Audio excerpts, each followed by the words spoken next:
Rahul గాంధీపై parliament అనర్హత వేటు వేయడాన్ని టీ కాంగ్రెస్ నేతలు తీవ్రంగా ఖండించారు. రాష్ట్ర వ్యాప్తంగా నిరసనలు చేపట్టారు. రాహుల్పై ఉద్దేశపూర్వకంగానే మోదీ ప్రభుత్వం కక్ష సాధింపు చర్యలకు తీసుకుందని ఆగ్రహం వ్యక్తం చేశారు. రాహుల్ గాంధీ విషయంలో రాజకీయ కక్ష సాధింపులకు పాల్పడితే ప్రజలు చూస్తూ ఊరుకోరని మధు యాష్కి గౌడ్ హెచ్చరించారు.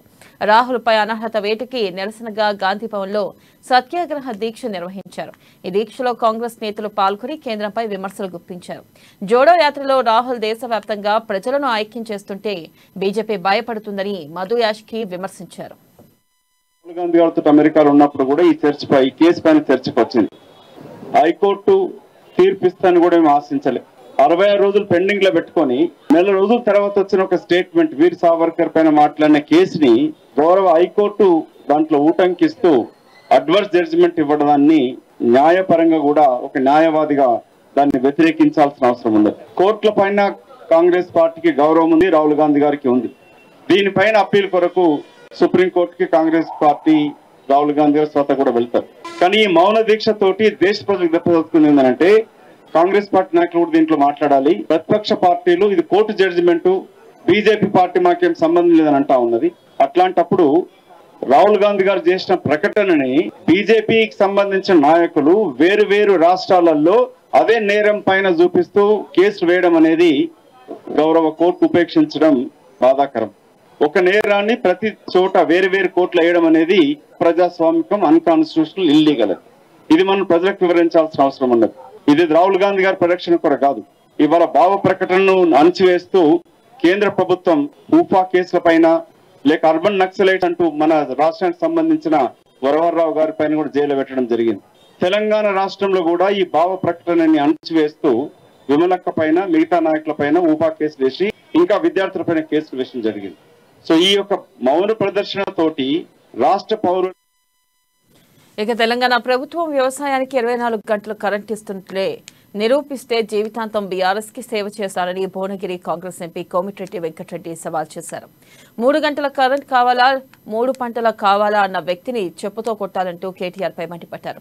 రైతులకు 10 గంటల విద్యుత్ ఇస్తున్నట్లు మంత్రి కేటీఆర్ నిరూపిస్తే సబ్స్టేషన్లోనే రాజీనామా చేస్తా. సిద్దిపేట, సిరిసిల్ల, గజ్వేల్ ఎక్కడి సబ్స్టేషన్కైనా వెళ్దాం. అక్కడి బుక్కుల్లో 24 గంటల కరెంట్ ఇస్తున్నట్లు చూపిస్తే జీవితాంతం బీఆర్ఎస్ కి సేవ చేస్తారని సవాల్ విసిరారు. సబ్స్టేషన్ దగ్గర ధర్నా చేస్తున్న వీళ్ళు రాజకీయాన్ని నువ్వు ఇచ్చే 3 ఫేజ్ కరెంటు 10-20 సార్లు కట్ అవుతున్నది. ఉదాహరణకు అప్పాజిపేట సబ్స్టేషన్ చెప్పినా ఇంకా ఆయన ఇష్టం ఉన్న సబ్స్టేషన్ పోదాం కేటీఆర్. నువ్వు ఇవాళ ఏదో పీసీసీ ప్రెసిడెంట్ గారు చిన్న మాట అంటే దానికి కోడిగుడ్డు మీద ఈకలు పీకినట్టు పెద్ద రాజాంతం చేసి ఉద్యమాలు చేపిస్తున్నావు. ఎందుకంటే ఇంకా 2 నెలల్లో నీ పనిపోతున్నది. నువ్వు మాజీలు అవుతుండే మీరు ప్రభుత్వం, కాంగ్రెస్ ప్రభుత్వం వస్తుంది. ఖమ్మం బహిరంగ సభతోనే నీ పని అయిపోయిందని తెలుసుకొని ఇవాళ దాన్ని డైవర్ట్ చేయడానికి ఈ సత్యాగ్రహ దీక్షను కూడా ఇవాళ మా వాళ్ళు పెద్ద ఎత్తున వచ్చేది ఉండే. కానీ సబ్స్టేషన్ దగ్గర ధర్నా చేస్తున్న వీళ్ళు రాజకీయాన్ని ప్రతిదాన్ని రాజకీయం చేసి కేటీఆర్ 10 గంటల కరెంట్ ఇస్తున్నట్టు చూపి నువ్వు కాంగ్రెస్ శ్రేణులు కాదు కల్వకుంట్ల కుటుంబంతో పాటు 100-200 మంది ఆయన బంధువులందరూ కూడా దుబాయ్కో ఆ నీరవ్ మోడీనో ఆ మోడీనో విజయమాల్య పారిపోయినట్టు లండన్ పారిపోయేది ఖాయం. నువ్వు ఇచ్చే 3 ఫేజ్ కరెంటు 10-20 సార్లు కట్ అవుతున్నది. ఉదాహరణకు అప్పాజిపేట సబ్స్టేషన్ చెప్పినా ఇంకా ఆయన ఇష్టం ఉన్న సబ్స్టేషన్ పోదాం కేటీఆర్. నువ్వు ఇవాళ ఏదో వచ్చే ఎన్నికల్లో రాహుల్ గాంధీని ప్రధాని కాకుండా అడ్డుకోవాలని బీజేపీ చూస్తుందని, అందుకే ఎంపీగా పోటీ చేయకుండా అడ్డుకునేందుకు కుట్ర పడుతుందని ఎమ్మెల్యే జగ్గారెడ్డి ఆరోపించారు. 2004లో ఉచిత విద్యుత్ ఇచ్చింది కాంగ్రెస్ పార్టీయేనని అన్నారు. ఇక కాంగ్రెస్ ఉచిత విద్యుత్ ఇస్తున్నప్పుడు బీఆర్ఎస్ కూడా తమతోనే ఉందని గుర్తు చేశారు. రైతులకు కాంగ్రెస్ ఏం చేయలేదంటే జనం నమ్మరని అన్నారు. రైతులకు రుణమాఫీ చేసింది సోనియా గాంధీ అని, కరెంట్ ఇచ్చింది కాంగ్రెస్ పార్టీ అని చెప్పుకొచ్చారు.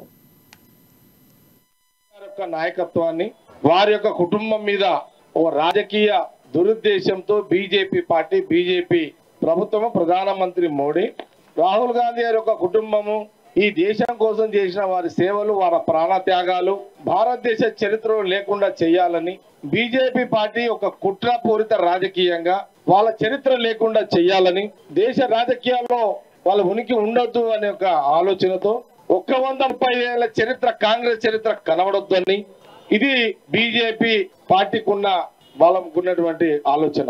దానితో పాటు రాహుల్ గాంధీ గారు పార్లమెంట్ లో వారు పదే పదే ప్రజా సమస్యల మీద వారి గలమిప్పి ఎప్పుడప్పుడు ప్రధానమంత్రిని నిలదీస్తుందని దాన్ని తట్టుకోలేక వారి యొక్క ప్రశ్నలు తట్టుకోలేక అయితే పార్లమెంట్ లో రాహుల్ గాంధీ గారి గొంతు వినబడొద్దు, రాహుల్ గాంధీ గారి యొక్క ప్రజా సమస్యల మీద మాట్లాడుతుండే ప్రజలు వినొద్దు, ఇది ప్రధానమంత్రి బీజేపీ కుట్ర. వాళ్ళు చేస్తున్న ప్రజలకు చేస్తున్న మోసాన్ని, ప్రజల మీద పడుతున్న భారాన్ని, పెట్రోల్ ధరలు పెంచితే రాహుల్ గాంధీ గారి పార్లమెంట్ లో మాట్లాడొద్దు, డీజిల్ ధరలు పెంచితే రాహుల్ గాంధీకి గొంతు వినబడొద్దు, గ్యాస్ ధరలు పెంచితే ప్రధానమంత్రి ఆయన గొంతు వినబడొద్దు, నోట్లు రద్దు చేస్తే ఆ గొంతు రాహుల్. తెలంగాణ సీఎం కేసీఆర్ అడుగుజాడల్లో ప్రధాని నరేంద్ర మోదీ నడుస్తున్నారని Congress MLC Jeevan Reddy hot comments చేశారు. రాహుల్ గాంధీపై అనర్హత వేట, ఆ తర్వాత పరిణామాలకు నిరసనగా కాంగ్రెస్ శ్రేణులు మౌన దీక్ష చేపట్టారు. దేశంలో ప్రజాస్వామ్యం ప్రమాదంలో పడిందని అన్నారు. దేశంలో ఉన్న ఆర్థిక నేరగాలను దృష్టిలో పెట్టుకుని 4 సంవత్సరాల క్రితం రాహుల్ గాంధీ మాట్లాడారన్నారు. ఆ ఆరోపణలకు పూర్తి శిక్షాకాలం 2 సంవత్సరాలు మాత్రమేనన్నారు. కానీ కేంద్రంలోని బీజేపీ ప్రభుత్వం కుట్రపూరితంగా పార్లమెంట్ సభ్యత్వం రద్దు చేసిందని మండిపడ్డారు. శిక్షనే 2 సంవత్సరాలు. ఏ శిక్ష అయినా కానీ కొంత వెసులుబాటు ప్రజాస్వామ్యం ప్రమాదంలో పడిందని చెప్పక తప్పదంటున్నాను. ఆశ్చర్యకరమైన విషయం ఏంటంటే వీళ్ళ రాహుల్ గాంధీ గారు వీళ్ళ దేశంలో ఉన్నటువంటి ఆర్థిక నేరగాలను దృష్టిలో ఉంచుకొని అన్నాడు నరేంద్ర మోడీ, నీరవ్ మోడీ పాల్గొన్నటువంటి ఒక నేరాలను దృష్టిలో మరి వారు చేసినటువంటి ఒక కామెంట్స్ ను అప్పుడెప్పుడో 4 సంవత్సరాల కింద జరిగినట్టు ఒక సంఘటన అది. దాన్ని ఆసరా చేసుకుని కోర్టులో న్యాయస్థానం ఆ ఆరోపణకు శిక్షనే 2 సంవత్సరాలు. ఆ ఆరోపణకు శిక్షనే 2 సంవత్సరాలు. ఏ శిక్ష అయినా కానీ కొంత వెసులుబాటు ఉంటుంది అని చెప్పంటున్నాను. అటువంటిది ఏదైతుందో ఆ పూర్తి శిక్షాకాలం 2 సంవత్సరాలు విధిస్తేనే గాని వీళ్ళ సభ్యత్వం రద్దు కావడమే గాని భవిష్యత్తులో పోటీకి అనర్హత చోటు చేసుకునే అవకాశం ఉండదు.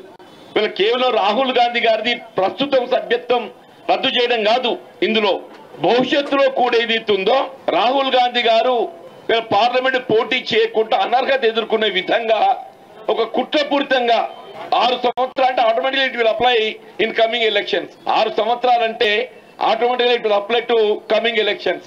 ఇది కుట్రపూరితంగా ఏదైతుందో ఇవాళ ఈ 2 సంవత్సరాల శిక్షను మరి విధించటం అంటే వాస్తవంగా ఇవాళ ఏ కేసే కానివ్వండి చెప్పి నాకున్నటువంటి అనుభవంతో చెప్తున్నాను. వీళ్ళు అత్యున్నతమైన న్యాయస్థానాలు సుప్రీంకోర్టు ఆదేశాలకు అనుగుణంగా మరి గతంలో వారు వెలువరించినటువంటి యొక్క తీర్పులకు అనుగుణంగా మాత్రమే కింది కోర్టు తీర్పు ఇవ్వాలి. కానీ ఇక్కడ ఏం జరిగింది, సుప్రీంకోర్టు గతంలో వెలువరించిన తీర్పులకు భిన్నంగా ఇవాళ ఈ 2 సంవత్సరాల తీర్పులు రద్దు చేయకుండా దాన్ని అప్హోల్డ్ చేయ. ఇక దేశ ప్రజలకు రాహుల్ గాంధీ నాయకత్వాన్ని కోరుకుంటున్నారని కాంగ్రెస్ నేత మల్లు రవి అన్నారు. ప్రజల నుంచి రాహుల్ గాంధీకి వస్తున్న ఆదరణ చూసి ఓర్వలేక బీజేపీ కక్ష సాధిస్తుందన్నారు. బీజేపీ ఎన్ని కుట్రలు చేసినా భయపడేది లేదని, రాబోయే ఎన్నికల్లో వచ్చేది కాంగ్రెస్ పార్టీయేనని ధీమా వ్యక్తం చేశారు. మేలు జరుగుతుందని మన దేశంలో ప్రజాస్వామ్యం, అదే రకంగా లౌకికవాదం, సౌమ్యవాదం ఇవన్నీ నిలిచి ఉండాలంటే రాహుల్ గాంధీ గారి నాయకత్వం తప్పనిసరిగా ఈ దేశానికి అవసరమని ఇవాళ ప్రజలు ఆలోచిస్తున్న సందర్భంలో బీజేపీ మోడీ గవర్నమెంట్ కావాలని ఒక చిన్న కేసు, అతి చిన్న కేసుని కోర్టులో పెట్టి అక్కడ ఉన్నటువంటి జడ్జిని మాట్లాడి అక్కడ నుంచి ఒక స్టేట్మెంట్ వారితోని ఒక పనిష్మెంట్ ఇప్పించారు. ఆ రకంగా మాట్లాడిన దానికి ఇండియన్ పీనల్ కోడ్ లో 2 సంవత్సరాలు మాత్రం 2 సంవత్సరాలు శిక్ష పడేటట్టుంది. మీ అందరికీ తెలుసు, ఏదైనా కారు దాని మాక్సిమం స్పీడ్ అది మనం 100, 120 పోయినా 220 పోయేది ఉంటది. ఎవడైనా 220 స్పీడ్ పోతే ఆ కార్ తో పాటు వాడు కూడా చచ్చిపోతాడు. ఆ 2 సంవత్సరాలు ఆయన శిక్ష ఇచ్చే అవకాశం ఉంటే ఆ 2 సంవత్సరాలు శిక్ష వేయటం వల్ల అది శిక్ష పడిన 24 గంటల్లోనే పార్లమెంటు సభ్యత్వాన్ని ఆ జడ్జిమెంట్ కాపీ కూడా పార్లమెంట్ రాకముందే సెక్రటరీ జనరల్ పార్లమెంట్ తోని ఆర్డర్ ఇప్పించి కాంగ్రెస్ దేశం కోసం ప్రాణత్యాగాలు చేస్తున్న గాంధీ కుటుంబంపై బీజేపీ చేస్తున్న కుట్రలను ప్రజలు గమనిస్తున్నారని పొన్నాల లక్ష్మయ్య అన్నారు.